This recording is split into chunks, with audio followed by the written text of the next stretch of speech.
Coba kalian bayangkan di sebuah rumah di pedesaan di Amerika Serikat, di sebuah negara yang kita anggap aman, ternyata ada sesuatu yang besar di balik sebuah pintu rumah, di mana di dalamnya terdapat 16 orang anak yang terisolasi hampir selama 18 tahun. Mereka dikurung dalam ruangan yang hanya sebesar 3,5 sampai 3 meter, bahkan lebih kecil daripada kamar biasa, di mana anak tertuanya berusia 18 tahun. Dan lebih mirisnya lagi, ternyata ibunya adalah seorang ibu yang melahirkan untuk pertama kalinya pada usia 15 tahun. Lalu apa yang terjadi kepada anak-anak itu? Kenapa mereka dikurung? Dan apakah itu semua mutlak salah sang ibu? Atau sang ibu juga hanya seorang korban? Dan inilah kisah Elizabeth Siders.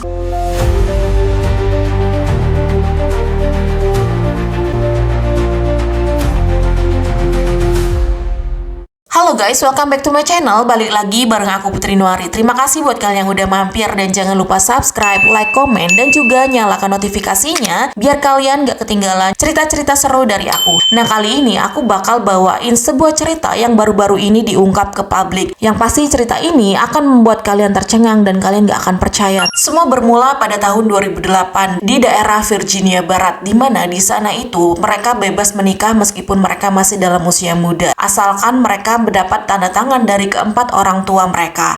Nah, pada saat itu seorang wanita bernama Elizabeth berusia 15 tahun, dia dinikahi oleh seorang pria bernama Gary Siders.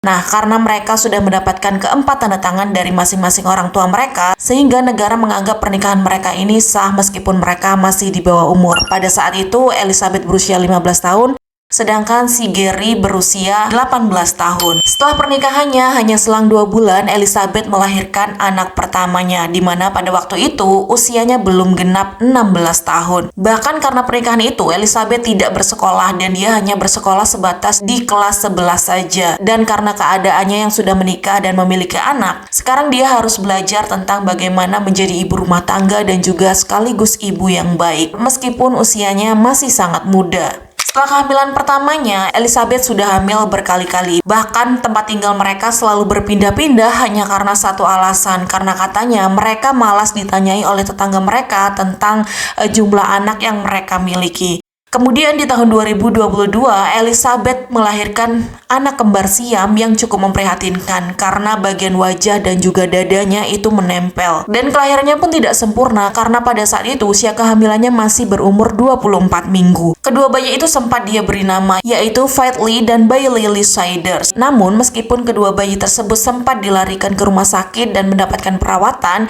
sayangnya mereka tidak bertahan dan akhirnya mereka berdua meninggal dunia. Tahun berganti tahun telah Elizabeth lewati. Hingga saat ini Elizabeth sudah memiliki total 16 orang anak yang masih hidup. Di antaranya berumur 18 tahun, 16 tahun, 15 tahun, 14 tahun, 13 tahun, 11 tahun, 9 tahun, 8 tahun, 6 tahun, dan juga 5 tahun. Selain itu ada juga 2 anak berusia 4 tahun dan juga bayi yang masih berumur 20 bulan. Namun sayangnya anak-anak Elizabeth tidak mendapatkan perlakuan selayaknya anak-anak pada umumnya karena ke-16 anak tersebut dikurung di dalam sebuah ruangan yang ukurannya hanya sekitar 3,5 sampai 3 meter, yang bahkan lebih kecil daripada kamar pada umumnya. Di kamar sempit dan pengap itulah ke-16 anak itu hidup. Mereka makan di situ, buang hajat di situ, dan melakukan semua aktivitasnya di dalam kamar sempit itu. Bahkan kata orang yang pertama kali menemukan mereka, aroma dari kamar tersebut benar-benar tidak bisa diungkapkan dengan kata-kata. Dan ke-16 anak ini tidak ada yang sekolah sama sekali. Pihak sekolah setempat pernah melayangkan surat kepada keluarga Elizabeth tentang mengapa anak mereka tidak disekolahkan. Namun pihak sekolah tidak mendapatkan jawaban. Jadi hanya sebatas itu saja. Karena memang tidak pernah bersekolah dan mengenal dunia luar, akibatnya anak Elizabeth yang tertua yang berusia 18 tahun pun ia sama sekali tidak bisa membaca ataupun menulis namanya sendiri. Bahkan warga sekitar mengakui bahwa mereka tidak pernah melihat anak-anak Elizabeth ini keluar rumah.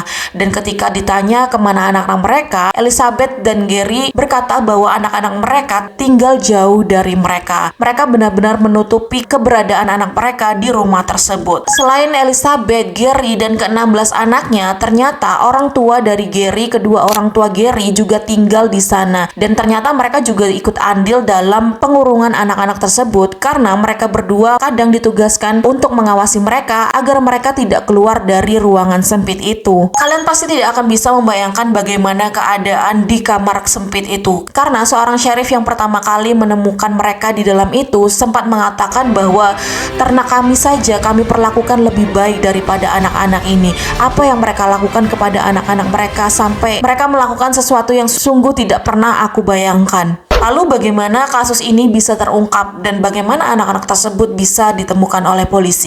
Jadi pada tanggal 30 Juni tahun 2026, polisi datang ke rumah Elizabeth dan juga Gary bukan untuk menemukan anak-anak tersebut tapi karena kasus lain. Polisi datang ke sana dengan membawa surat perintah penangkapan untuk suami Elizabeth karena atas tuduhan melakukan hal yang tidak senonoh selama beberapa kali di tempat umum. Namun ketika mereka sampai di sana, mereka malah menemukan hal lain yang tak pernah mereka duga dan mereka bayangkan. Ketika Gary membukakan pintu untuk para polisi tersebut, terlihat sekumpulan anak-anak menatap mereka dengan mata kosong. Tatapannya menggambarkan bahwa mereka ketakutan, mereka kelaparan, mereka kehausan, bahkan keadaan mereka sangat kurus kering dan baju yang mereka pakai itu sangat compang-camping. Bahkan Jaksa Agung yang menangani kasus tersebut mengatakan bahwa anak-anak tersebut lebih terlihat seperti hewan liar yang baru pertama kali bertemu dengan manusia, dan dia juga sangat menyayangkan bahwa seharusnya hal tersebut tidak terjadi di negara mereka, yaitu Amerika. Atas penemuan tersebut, polisi segera membawa ke-16 anak mereka, di mana 7 diantaranya harus dibawa ke rumah sakit dan juga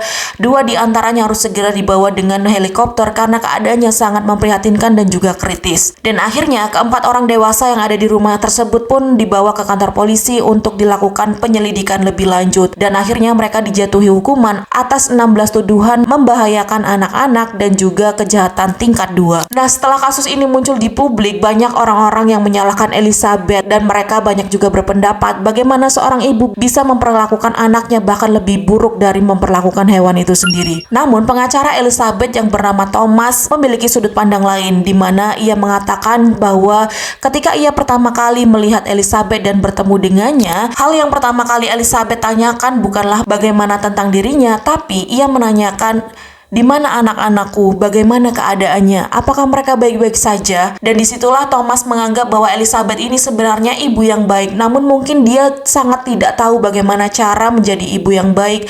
Karena memang faktanya dia udah menikah di usia 15 tahun. Dan kemudian ia harus hamil terus-menerus tanpa ada jeda. Dan selama 18 tahun ia harus hidup bersama tekanan suami dan juga mertuanya. Dan mungkin Elizabeth ini punya insting ibu yang baik. Namun sayangnya mungkin lingkungan tidak pernah mendukungnya dan dia mungkin tidak pernah tahu bagaimana cara merawat dan melindungi anak-anaknya. Namun di sisi lain tidak pernah ada alasan yang bisa membenarkan penderitaan yang dialami oleh ke-16 anak tersebut. Keempat orang dewasa tersebut kini tengah menjalani proses hukum dan semoga mereka bisa mendapatkan hukuman yang adil dan setimpal untuk perbuatannya. Dan untuk ke-16 orang anaknya, kini mereka aman di bawah lindungan negara dan mereka mendapatkan tempat layak dan juga kini tengah menjalani terapi untuk psikisnya karena memang tak mudah untuk mengembalikan trauma pada masa kecilnya pada anak-anak tersebut. Ditambah lagi mereka tidak pernah yang namanya menyentuh dunia luar dan benar-benar terisolasi. Jadi mungkin sekarang mereka sedang berproses untuk keadaan yang lebih baik. Kisah Elizabeth ini bukan sekedar kasus kriminal tapi peringatan untuk kita di mana pernikahan dini itu bukan hanya merampas masa depan anak, bahkan tanpa kita sadari pernikahan dini tersebut akan merampas masa depan anak-anaknya sendiri kelak. Dan semoga kasus ini bisa membuat kita lebih peduli dengan lingkungan sekitar, lebih berani bertanya, lebih berani bertindak sebelum penderitaan menjadi kenyataan yang tak terhapuskan.